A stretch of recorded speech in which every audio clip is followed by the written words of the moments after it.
नमस्कार। माता शबरी की कहानी। शबरी भगवान श्री राम की परम भक्त थी। पौराणिक कथाओं के अनुसार श्रमणा भील समुदाय की शबर जाति से थी। शबर जाति की होने के कारण श्रमणा का नाम शबरी हुआ। शबरी को पशु पक्षियों एवं जानवरों से बड़ा लगाव था। समय के साथ जब शबरी विवाह योग्य हुई तब शबरी के माता पिता ने शबरी के लिए योग्य वर ढूंढ लिया। उस समय भील समुदाय में विवाह के समय कई पशुओं की बलि दी जाने की परंपरा थी। शबरी को यह परंपरा सही नहीं लगी, क्योंकि शबरी यह नहीं चाहती थी कि सिर्फ विवाह के लिए निर्दोष जीवों की हत्या की जाए। तब मौका मिलते ही शबरी भागकर दंडक वन पहुंच गई। दंडक वन में वह ऋषियों से छिपकर रहने लगी। वन में रहते हुए शबरी ऋषियों की सेवा करने लगी। वह प्रातः आश्रम के आसपास के कंकड़, पत्थर, पत्ते आदि को साफ कर दिया करती। हवन के लिए लकड़ियां एकत्रित किया करती। पहले तो सभी ऋषियों को आश्चर्य हुआ कि यह सारे काम कौन करता होगा, परंतु एक दिन ऋषियों ने शबरी को आश्रम को साफ करते हुए देख लिया। तब शबरी ने अपना परिचय बताया कि वह भील समुदाय से है।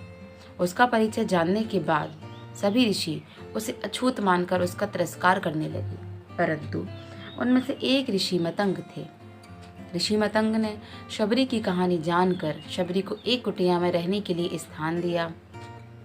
शबरी कुटिया में रहकर ही ऋषियों की सेवा करने लगी। समय बीतता गया और समय के साथ ऋषि मतंग का अंतिम समय निकट आ गया। तब शबरी रोते हुए बोली कि आप तो मेरे पिता समान हो और आप भी मुझे अकेले छोड़कर जा रहे हो। तब ऋषि मतंग ने शबरी से कहा, बेटी, एक दिन प्रभु श्री राम तुमसे मिलने आएंगे और तब तुम्हें मोक्ष प्राप्त होगा। और इतना कहकर ऋषि मतंग स्वर्ग को प्राप्त हुए। ऋषि मतंग के यह वचन सुनकर शबरी दिन रात श्री राम की प्रतीक्षा करने लगी।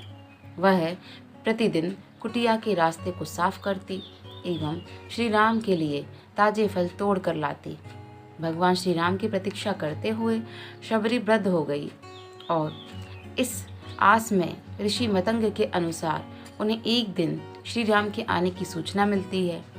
श्री राम का नाम सुनते ही शबरी में एक नई स्फूर्ति आ जाती है तथा वह दौड़कर कुटिया से बाहर आती है। वह श्री राम के चरण स्पर्श करती है, फिर उन्हें अपनी कुटिया में लेकर जाती है। उनके चरण धोकर उनके लिए आसन लगाती है। प्रभु श्री राम के लिए शबरी स्वयं के द्वारा जूठे किए हुए बेर लाती है। शबरी एक एक बेर को चखती है, जिससे वह श्री राम को मीठे बेर ही खिलाए।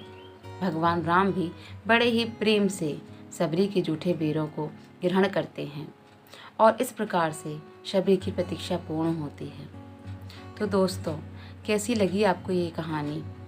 थोड़ी सी भी अच्छी लगी हो तो लाइक करें और पसंद आई हो तो शेयर एंड सब्सक्राइब करें। Thank you.